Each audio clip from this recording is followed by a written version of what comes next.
Welcome to the Catbird Quilts. I'm Kathy Martin, and this quilt started with a bright purple cotton poly shirt from the thrift store, a whole bunch of vibrant fat quarters that was an impulse buy online, a quilt pattern from Instagram that I just loved the minute that I saw it, and an idea.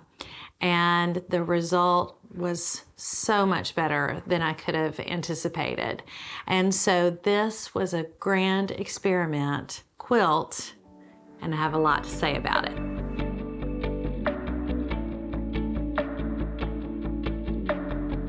So if you were with me in the beginning, I did a thrift store haul, like my second video on this channel, and I bought for 99 cents a bright purple shirt that was cotton poly. So this color is ridiculous.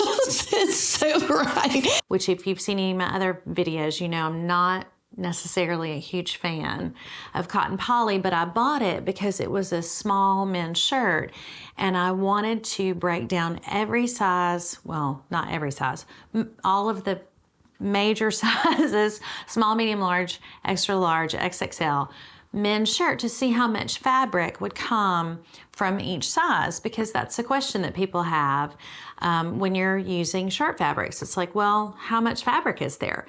So I bought this purple shirt on a whim, knowing that I could get the size fabric or how much fabric out of it.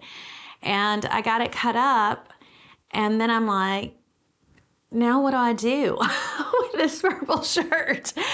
And I'm not one to waste, especially fabric.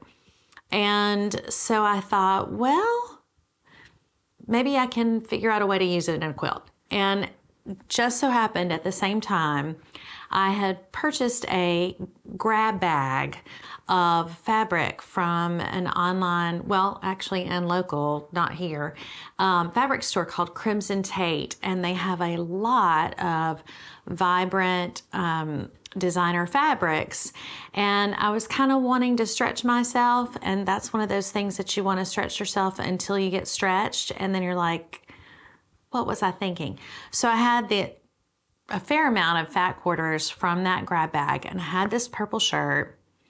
And I also had a couple of other men's shirts that were cotton poly that I bought kind of early on, before I realized that really it's so much easier and better to work with just cotton. And so I started kind of pulling these fabrics together and realized this could actually really be great. This is the purple shirt, which has kind of become legend on this channel. This is about all that's left of it, finally. And you can tell that's actually a front panel. So I still have some left. It's actually not even terribly soft, honestly, but it is a beautiful color, purple. It was not a color that I would have chosen for myself. This shirt is equally vibrant in a turquoise, and then this one in kind of a cornflower or bright blue, just a blue. And all of these are that cotton poly, and I wanted to use them. And so I put the fat quarters together with the bright purple and the bright blue, the bright turquoise, and the idea came that it would really be fun just to do a vibrant, bright, arresting quilt. And so I had seen the Elena Quilt, E-L-E-N-A, Elena, quilt from Kitchen Table Quilting on Instagram. And I've already done a video about how it's a great quilt pattern for men's shirts. So if you want to watch that, that's out there. But I just thought it was such an interesting and beautiful quilt, and every colorway that I saw it in looked good. So I thought, well, this is probably safe. So here goes the experiment. So I started pulling fabrics together, and the way the quilt is designed, there's either a solid and a print or two prints. So I decided I would work with my bright solids and put a low or medium volume, and by that I mean in terms of how dark. So light to medium light colored shirt, and pair with the solids in a matching color. So let me just stop, spread the quilt out so you can see it, and then I'll, show and tell and point and make comments. So here it is, the vibrant Elena experimental quilt. as much laid out as I can. It was bigger than I planned. Well, that's not actually true. I wanted to do the bigger size because sometimes throw size quilts to me just aren't quite long enough. And since I was doing this as an experiment, I thought I didn't have anyone in mind for it. So it's not a gift, or it wasn't a gift for anybody. I didn't have a whole plan. It was more just like, I've got to use these shirts. And so what I did, I pulled together all of the bright solids that I had and ended up with really kind of an interesting colorway. So it started with the purple, which you can see right here. And then there's a fuchsia, and then kind of a watermelon or coral. There's a blue that has a little more purple in it, like a dark periwinkle. And then there's the electric blue. There's a bright yellow, Y-U-L-L-O-W, yellow. There's a bright orange. There's just, you can see for yourself, it's very bright. So what I did, I went through my stash and tried to find lighter shirts that matched with the bright solids. And surprisingly, I had a lot of them. So the orange gingham matched the orange. I did actually purchase some brights to tie in. I had the yellow. I had some orange, had to go get some more. There's a tomato red that I had a gingham that perfectly matched. I actually had a lot of gingham, which is really not surprising that I have a lot of gingham since I love gingham so much. But I had turquoise gingham. There's a pillowcase. So this kind of fuchsia magenta color, this lighter one is a pillowcase. And just started putting them together. And the more I put them together, the more I liked it. And it took me a little while to get everything matched up right. And I'm really bad about, I don't assemble all of my fabrics and do all of my cutting and then do all of my sewing. I just can't stand it. I have to, I'll make a block because I want to see it come together. So I made a block of purple, and then I made a block with this hot pink that has a fat quarter that I got at my local quilt store that I just loved and bought it on a whim. The fat quarter thing that they put right by the register at the local quilt store, it's like candy at the grocery store. I didn't know I needed a Kit Kat until I happened to see it while I was waiting on them to bag my groceries. Same thing, you're getting your fabric cut and you look over and here's a whole tray full of glorious fat quarters. So I have a few of those, but the vast majority of these, and I'm going to point some out to you. This is a pillowcase, which I mentioned. The yellow is a shirt. The blue was fabric that I had that was given to me. The light blue is a shirt. This crazy paisley is a shirt. The bright pink was fabric that I had from when my children were babies, and I had a big plan to make something and it never happened.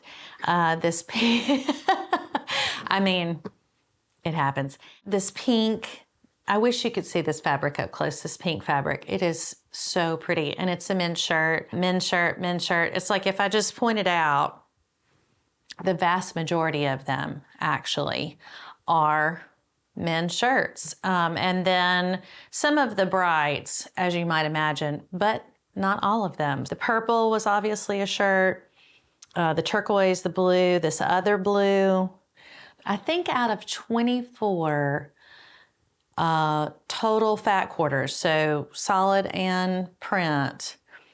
I think I only bought 7 or purchased 7 fat quarters. The rest were either in my stash or given to me or men's shirts. And then because I like a challenge, and of course I was already challenging myself, so I guess I needed a challenge within a challenge, I decided that I was going to use men's shirts for the white as well.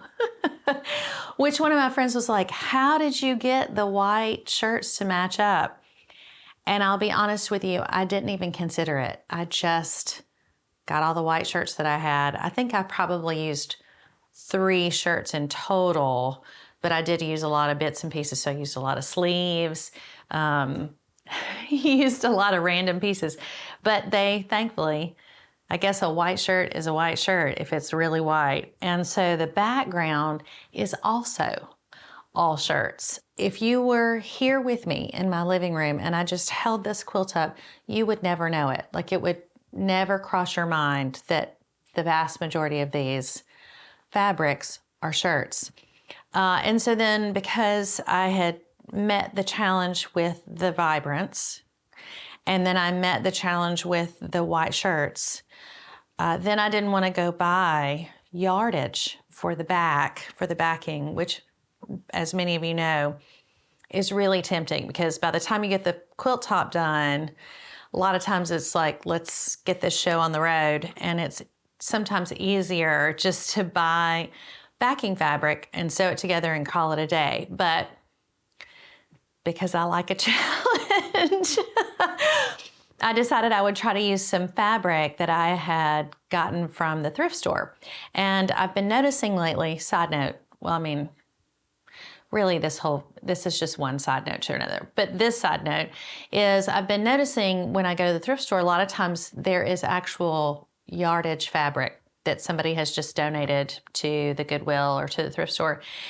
And so that might be sheets, or it might just actually be fabric. So I have started collecting a fair amount of that. And so I went rooting through my stash to see what I could find. And it turns out that I had a really lovely charcoal gray twin sheet.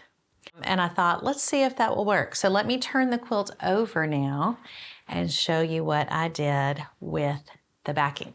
So after a lot of maneuvering, and now I'm a little bit out of breath, which we're not even going to talk about what that says about my cardiovascular and respiratory health. But anyway, so here's the back. And I mentioned, obviously I had this kind of charcoal gray sheet, and I had used a piece of it, and so it was cut, and I had a big swath of it, but it was not quite enough to cover the whole back. So this was my solution. You can kind of see clearly it is not just a solid gray backing. So what I did is I had to sew it together, and then I cut it in on the 2/3 line. So 2/3 gray, 1/3 gray, and then split that with the blue. This is the shirt, the white, which is the shirt, and then the shirt, the solids, the bright solids from the front of the quilt. And of course I have to pick this lint off because I cannot tolerate it.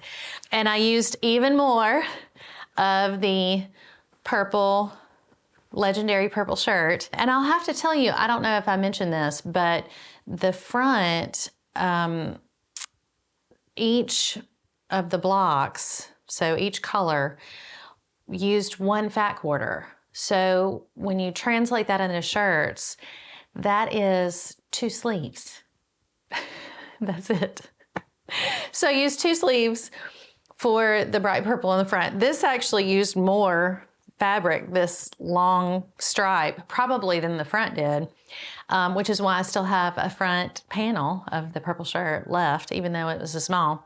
So I just pieced together what I had, and I was so excited because I think it actually turned out really interesting. So the front is semi-modern because of the styling of it and then the color choice, and then the back is very modern. So of course I take pictures of everything on my phone. And so I'd taken pictures of the quilt top and the quilt backing, and I was showing my friends, Jan and Tiffany, and Tiffany is a huge quilt lover, but she tends to like more traditional style quilts, like huge quilt connoisseur quilt lover. And Jan thinks they're lovely, but it's not really her thing. And she took one look at it and said, "I want that quilt." And I was thrown. I don't know why, but I was. And she said, "Is that quilt spoken for? Like, did you make it for anybody?" I'm like, "No, really, it was kind of an experiment, actually, that just turned out." She said, I want that quilt." And I was like, "Okay." And she goes, "And I'll pay you for it. Like, I don't expect you to just give this to me," which was super sweet. So I had not taken it to the long arm quilter, and I had decided at some point that because of the complex nature of the front and how big it was, that it felt too much to bite off for me to try to quilt it at home. So I had already made the decision to take it and have it long arm quilted. And so then once I knew who it was for, which is, oh my goodness, if this is not the thing about quilting, I chose the quilting pattern based on who's going to get it. And so what I chose, I don't know if you'll be able to see, we'll probably do some close-up shots so you can see the actual quilting pattern. It's a very 50s, 60s kind of mod. It almost reminds me of Mr. Sherman and Peabody and Mr. Sherman, with like in their chemistry lab, like the tubes that go around, and I just liked it so much. And then here's another side note. So Jan is a science educator, and she has her own business, and she travels all over the state and into neighboring states and does science programming for kids in schools and libraries and community events and some birthday parties. And she has become known as the Science Lady, which, if that's not fantastic, I don't know what is. But so I picked this quilting pattern because it's this like cool, hip, almost looks like scientific tubing going around, and just was so excited to get that done because it's like my grand experiment. So it's the experimental quilt has now found a home with the Science Lady. And there are two dogs, Percy and Pumpkin, so that's just the best. So that's the long arm part of the story. You know, this quilt, it's a very involved story. Just yet another side note, I started this quilt 10 days after we started the YouTube channel. And we had no idea that you wonderful, fantastic viewers and community of people would respond in such high volume. And so the first couple of videos actually did really, really well, which some of you, probably that's how you found me, is YouTube recommended our videos to you. And so all of a sudden we were expecting, I had no expectations. I did not even know what to think about having a YouTube channel. But I started this quilt 10 days after we started the YouTube channel, and it has been a lengthy process because there's just been more to everything than I expected. And as I've mentioned before, this is not my full-time gig. I wish that I could just quilt for a living, but unfortunately I don't. So each step, so it's first the bright colored shirts, and then it's the, oh, I want to do the white shirt, and then it's the, let me do the backing, and then it's the pick the, pattern at the long arm quilter. So I got it home from the long arm quilter and realized I had not given any thought at all to the binding. And I like an interesting binding, although I tend to like solid binding. just because I don't want it to detract from the quilt. So I thought, I'll use the rest of the purple shirt. That'll be amazing. So I pull out the purple shirt, and as you no doubt remember from the beginning of this video, there was not enough fabric to even begin to do the binding for this quilt. So I was wrestling with, do I go navy? Do I go black? Do I pick something really, really neutral? And happened to be at the thrift store. And if you saw the previous thrift haul where we went to the Goodwill, after I left the Goodwill, I went to the thrift store, the Salvation Army thrift store, and just to see what they had. I was already out and about, already shopping, already in the mood, and clicking through and found this vibrant purple twill 100% cotton extra large shirt, and I thought I had died and gone to heaven. So I bought the shirt. It could have been $30. I probably would have bought it. It turned out it was $4.99, I think. So I bought the shirt, came home, cut it into strips, set it all together, and it is as close a match as you could get without it being the same shirt. And it was actually a little bit darker. And I washed the quilt and dried it. I actually washed it on warm and dried it on hot because I wanted it to really pull up and crinkle. And I knew that I might lose a little bit of the color, but it was worth it to me. And sure enough, I did lose a little bit of the color, and it's almost perfect. It's not perfect, but it's almost perfect. And so the experimental quilt got a beautiful, bright purple binding to tie the whole thing with a ribbon. So it started with the bright purple shirt, the legendary purple shirt on my channel, and ended with another legendary purple shirt. And now it's all said and done. I still love this quilt pattern. I would make it again if I had all the time in the world. And I am so excited for my friend to have this quilt. So the Science Lady and the experimental quilt that was a success. Let me encourage you. This quilt, I'm so pleased with it. I hope Jan is so pleased with it. But it was an investment in time and energy from beginning to end. It took 4 months. And I think sometimes in our world these days, especially if you're like to be on Instagram like I do, it seems like people are making things so quickly, and it feels like hundreds of quilts. It's probably like 4 or 10, I don't know. But folks that I see on Instagram, quilt designers and fabric designers, and I don't know, maybe they make quilts for a living. And if they do, God bless them. But the output is so fast that for those of us that it might take a little longer, it can be discouraging, and it can feel like, wow, this is taking a long time, and maybe I should be finished with this by now. But I think there's something to be said for not only challenging yourself like I did with the brights, not only stretching yourself with using fabrics that you wouldn't normally. That might be shirts for you. It might be just a different color palette, but those things take time, and making something beautiful and useful is worth the time and worth the wait. And if it had taken me a year to do this quilt, I still would be proud of this quilt and love working on it, and hope that it is a joy for my friend. So let that be an encouragement to you. If it's taking you a while, don't be discouraged. Pace yourself the way you should as a quilter. It just takes time.